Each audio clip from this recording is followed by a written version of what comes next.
रेखा और रमन की शादीशुदा जिंदगी को पूरे 35 बरस हो गए थे। एक आम गृहस्थ जिसके तरीके से जीवन भर रिश्तों में बंध कर अपनी गृहस्थी चाहे अनचाहे खींचते हैं, उसी तरह से उन्होंने भी अपनी जिंदगी घसीटी। कहने को तो वे दोनों स्वभाव से सीधे और सरल थे, लेकिन जब भी वे एक साथ होते पता नहीं क्यों उन दोनों को एक दूसरे में कोई अच्छाई दिखाई ही नहीं देती और वे एक दूसरे की कमियां गिनाने लगते। अन्य लोगों के साथ उनका व्यवहार बहुत अच्छा रहता। रमन को शुरू से ही रेखा का हर किसी से खुलकर बात करना बहुत खटकता। किसी भी बाहर वाले से वो जब इत्मीनान से बात करती तो रमन को बहुत बुरा लगता। वो अपनी मंशा उसे कई बार जता भी चुका था, लेकिन रेखा अपनी आदत से मजबूर थी। जो कोई घर आता वो उसके साथ आराम से बतियाने लगती। रमन इस बात को लेकर बहुत कुढ़ते और नाराज होते। रेखा थी कि उनकी एक न सुनती। लोगों से बातें करने में उसे बहुत रस आता था। यही वजह थी कि वो जीवन में अपने लिए तनाव कम लेती और दूसरों को देती ज्यादा थी। रमन स्वभाव से अंतर्मुखी थे। उन्हें किसी से ज्यादा बोलना पसंद न था। वे अपने काम से काम रखना ज्यादा पसंद करते।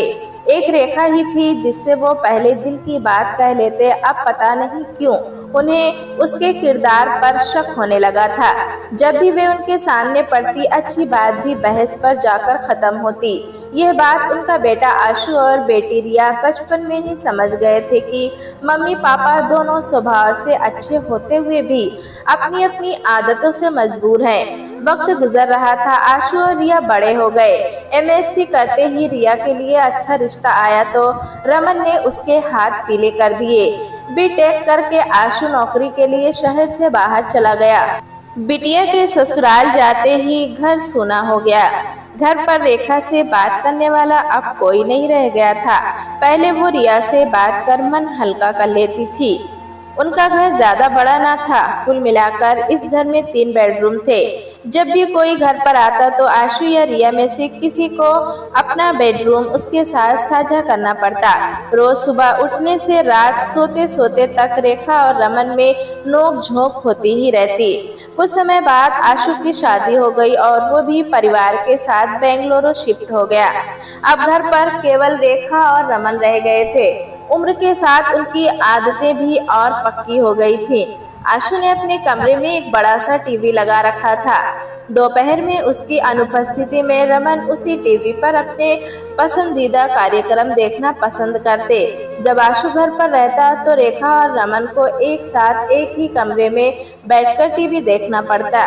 यहाँ पर भी अपने पसंद के प्रोग्राम को लेकर दोनों में अक्सर बहस हो जाती।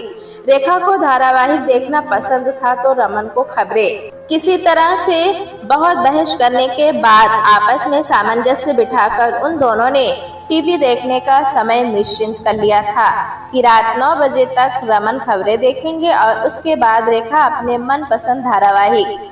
आशु के बेंगलुरु जाने के बाद सुने घर में अब केवल दोनों की नोक-झोंक की आवाजें सुनाई देती। एक दिन रेखा बोली, घर पर बच्चे नहीं हैं, अब तुम आशु के कमरे में बैठकर आराम से टीवी देख सकते हो। रमन ने घूर कर रेखा को देखा। ऐसे क्यों घूर रहे हो? तुमसे ऐसी समझदारी वाली बात की उम्मीद नहीं थी। वैसे तुम ये इसलिए कह रही हो जिससे तुम्हें भी टीवी देखने में परेशानी ना हो और मुझे भी। रमन उसी दिन से आशु के कमरे में बैठकर आराम से टीवी देखने लगे थे और रेखा अपने कमरे में धारावाहिकों का आनंद लेती। धीरे धीरे रमन ने आशु के कमरे में अपना और सामान भी व्यवस्थित कर दिया। कई बार टीवी देखते देखते वे वहीं सो जाते। रेखा रात ठीक 10 बजे टीवी और लाइट बंद करके लेट जाती। एक दिन रमन बोले, मैंने सोच लिया है कि अब मैं टीवी वाले कमरे में ही सोया करूंगा। क्यों, ऐसी क्या बात हो गई जो नौबत यहाँ तक आ गई? रेखा ने पलटकर पूछा। कई बार रात को देर तक क्रिकेट मैच चलता रहता है, उसे देखने में मुझे सोने में देर हो जाती है। जैसा तुम्हें ठीक लगे, तुमने जो सोच लिया है वो तो करके रहोगे। रमन ने इस समय उससे उलझना ठीक नहीं समझा और अपना बिस्तर आशु के कमरे में शिफ्ट कर दिया।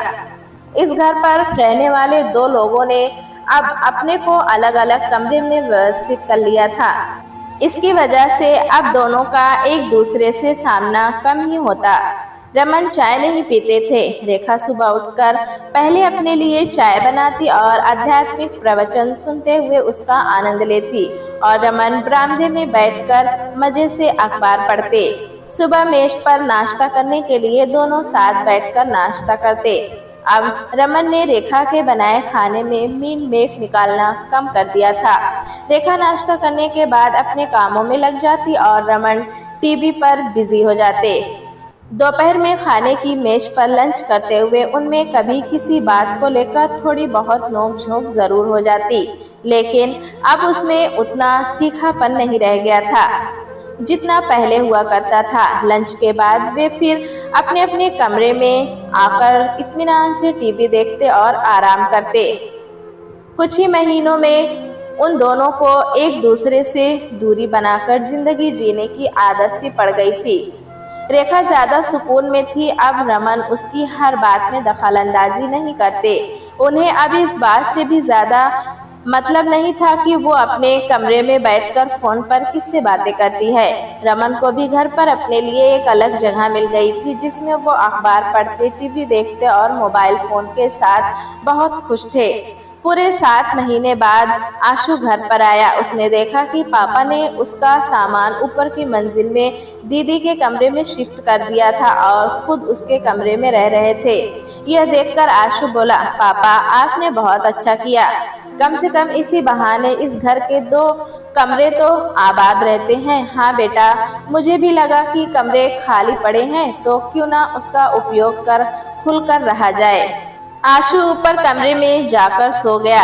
सुबह उठकर उसने महसूस किया कि घर में एकदम शांति थी। पहले जैसी बात होती तो सुबह उठते ही मम्मी पापा की जोर जोर की आवाजें सुनाई देती।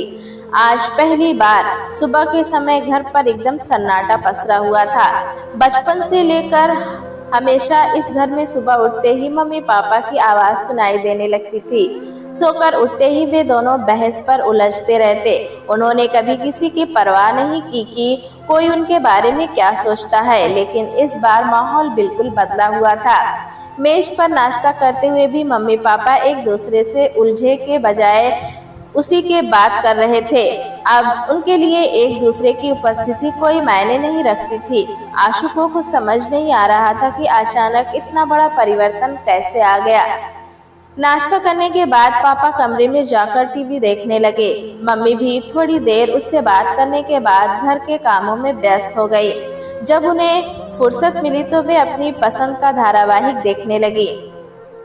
दोपहर में खाने पर वे तीनों साथ बैठे थे। आशु बोला, मम्मी अब घर कितना सोना लगता है। हाँ बेटे, घर पर रौनक तो बच्चों से रहती है। तुम दोनों अब बाहर चले गए हो तो घर भी सूना हो गया है। आशु के जी में आया कि कह दे, मम्मी रौनक तो आप दोनों की बहस से रहती थी। अब आप लोग शांत हो गए हैं तो घर की रौनक ही चली गई। असली बात मन में दबाकर वो बोला, मैं और दीदी तो वैसे भी पढ़ाई में लगे रहते थे, हमें इतना सब बोलने की फुर्सत कहाँ थी। इस बार घर आकर आशु ने महसूस किया कि पहले आपसी मतभेदों के बावजूद मम्मी पापा के मध्य हमेशा एक आत्मीयता का रिश्ता बना रहता था। नोक-झोंक के बावजूद आत्मीयता अपनी जगह पर बनी रहती थी। इस सन्नाटे में वो भी कहीं गुम हो गई थी। अब दोनों को एक दूसरे से ज्यादा मतलब न था। केवल खाना खाने और किसी से मिलने जाने के लिए दोनों साथ उठते बैठते, वरना वे दोनों अपनी अलग जिंदगी जी रहे थे और उसी में खुश भी लग रहे थे। आशु ने होश संभालने पर कई बार महसूस किया था कि मम्मी ने मन में हमेशा इस तरह की ही जिंदगी जीने की तमन्ना की थी। आज वो उसी जिंदगी का मजा ले रही थी, पर उन्हें इसकी कीमत भी चुकानी पड़ रही थी। इन सब में वो पापा से काफी दूर होती जा रही है। दोनों अपने में खोए हुए थे। एक दूसरे की भावनाओं से अब उन्हें ज्यादा मतलब ना था। पहले वो साथ बैठकर बहस करते हुए आत्मीयता की बातें भी कर लिया करते थे। भले ही उन दोनों की बातों में 36 का आंकड़ा रहता, लेकिन वे एक दूसरे का भी पूरा ख्याल रखते थे।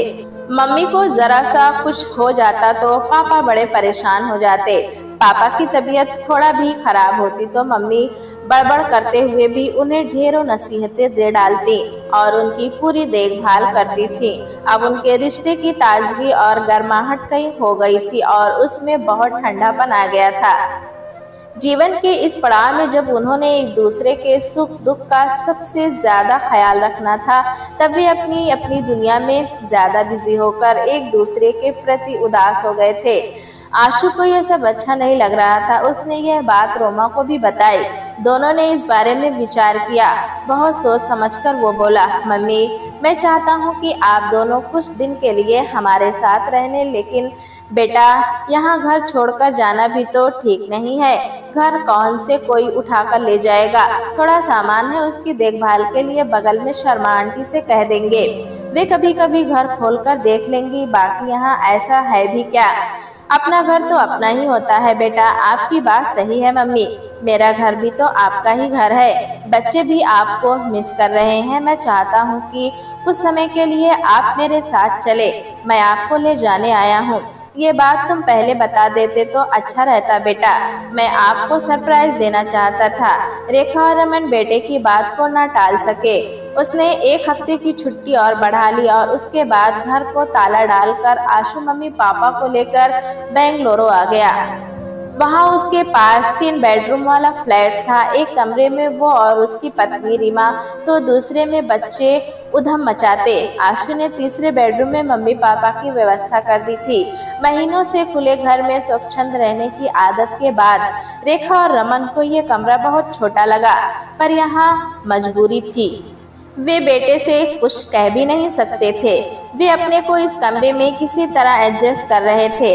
आशु ने पूछा, मम्मी, कोई तकलीफ तो नहीं है? नहीं बेटा, अपनों के बीच में कैसी तकलीफ? बच्चों के साथ बहुत अच्छा लग रहा है। उन्हें भी आपका साथ बहुत अच्छा लग रहा है मम्मी। बेटा, एक बात कहनी थी। कहो ना पापा। मैं चाहता था कि एक टीवी इस कमरे में भी लगा देते, समय काटना आसान हो जाता। पापा, यहाँ पर समय काटने की दिक्कत कहाँ है? बच्चे हैं, मैं और रीमा और साथ में मम्मी। इतने लोगों के साथ कमरे में टीवी की जरूरत क्या है? बैठक में लगा तो है। आप जब मर्जी हो वहाँ पर बैठकर टीवी देख सकते हैं। वहाँ पर बच्चे अपने पसंद के कार्टून देखते रहते हैं, तो क्या हुआ? दिन भर आप टीवी देख लेना, शाम को बच्चे अपनी मनपसंद के प्रोग्राम देख लेंगे। हम भी तो बचपन में ऐसा ही किया करते थे। क्यों मम्मी? तुम ठीक कहते हो बेटा। उसके बाद रमन ने आगे कुछ नहीं कहा। यही परेशानी रेखा को भी हो रही थी। वो रात को अपने पसंद के धारावाहिक बहुत मिस करती, लेकिन कुछ कह नहीं पा रही थी। समय काटने के लिए शाम होते ही वे दोनों थोड़ी देर नीचे टहलने चले जाते और उसके बाद खाना खाकर रात को अपने कमरे में आ जाते। शुरुआत में दोनों को एक ही बेड पर एक दूसरे से काफी परेशानी हो रही थी। कभी रमन के खर्राटे तो कभी पेट की गैस रेखा को परेशान कर रहे थे, लेकिन मजबूरी थी। यहाँ पर इतनी जगह नहीं थी कि वो कहीं और जाकर सो पाती। ये बात वो बहू को भी नहीं कह सकती थी। शाम के समय रमन को टीवी के बिना समय काटना मुश्किल हो रहा था। मजबूरन अब वे एक दूसरे से बातें करके अपना समय गुजारने की कोशिश करने लगे। वर्षों की चिकचिक और आपसी बहस कुछ महीनों पहले लगभग खत्म हो गई थी। बेटे बहू के सामने वो फिर से उसी राह पर नहीं जा सकते थे। अब वे नए सिरे से शुरुआत कर एक दूसरे से अच्छी तरह बात करने की कोशिश कर रहे थे। बेटे के घर पर लड़ने के लिए कोई मुद्दा भी ना था। रमन यहाँ बहू के बनाए खाने में कोई कमी भी नहीं निकाल सकते थे।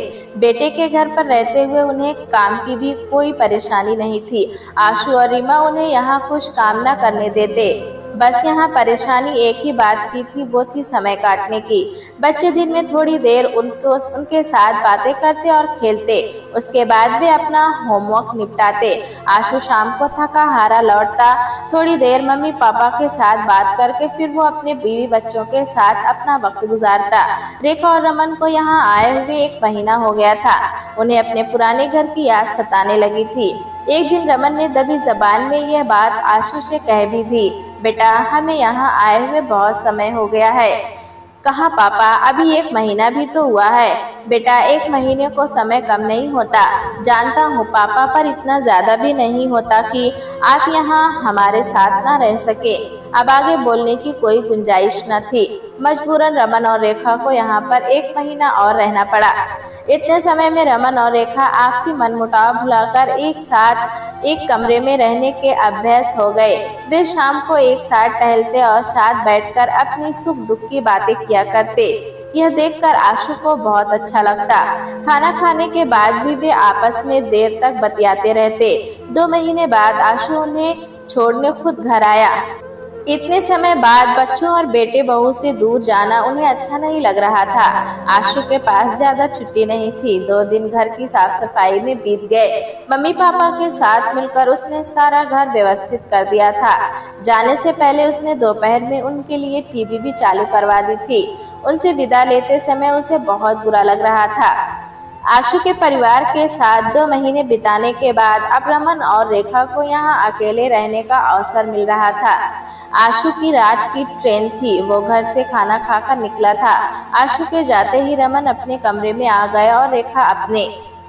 इतने समय बाद उन्होंने अपने अपने कमरे में टीवी चलाए। आज अकेले टीवी देखने में रमन का मन नहीं लगा। जरा देर बाद टीवी बंद करके वे रेखा के कमरे में आ गए और बोले, आज बच्चों के बगैर बड़ा खराब लग रहा है। तुम ठीक कह रहे हो। इस उम्र में परिवार का साथ बहुत जरूरी होता है। अब हमें उनके साथ ही रहना चाहिए। तुम्हारी बात सही है, लेकिन जब तक हाथ पैर चल रहे हैं तब तक हमें उनके ऊपर पूरी तरह आश्रित नहीं होना चाहिए। उन्हें भी जिंदगी अपने ढंग से जीने का मौका देना चाहिए, रमन बोले। वे दोनों साथ बैठकर आपस में बातें करने लगे तो टीवी देखने का ख्याल ही दिमाग से उतर गया। रेखा बोली, घड़ी देखो 10 बजने वाले हैं, अब हमें सो जाना चाहिए। रमन उठकर दूसरे कमरे में आ गए। थोड़ी देर में वे वापस रेखा के कमरे में आ गए। क्या हुआ? अकेले कमरे में अच्छा नहीं लगा? क्या मैं भी यहीं सो जाऊं? कैसी बातें करते हो, यह घर तुम्हारा है, इनमें पूछने की क्या जरूरत है? तो रमन खुश हो गए और वहीं लेट गए। कुछ ही देर में उनके खर्राटे गूंजने लगे। अब रेखा को उनके खर्राटे से जरा भी अखर नहीं रहे थे। बेंगलुरु वापस आकर आशु भी आश्वस्त हो गया था। उसने मम्मी पापा के बीच खड़ी हो रही खामोशी की दीवार को गिरा दिया था। रेखा और रमन को अब एक दूसरे से कोई शिकायत न थी। इस उम्र में एक दूसरे से नजदीकियां उन्हें नई ऊर्जा दे रही थी। दोस्तों, कहानी कैसी लगी हमें कमेंट में जरूर बताएं। चैनल पे नए हैं तो एक लाइक और सब्सक्राइब करना ना भूलें।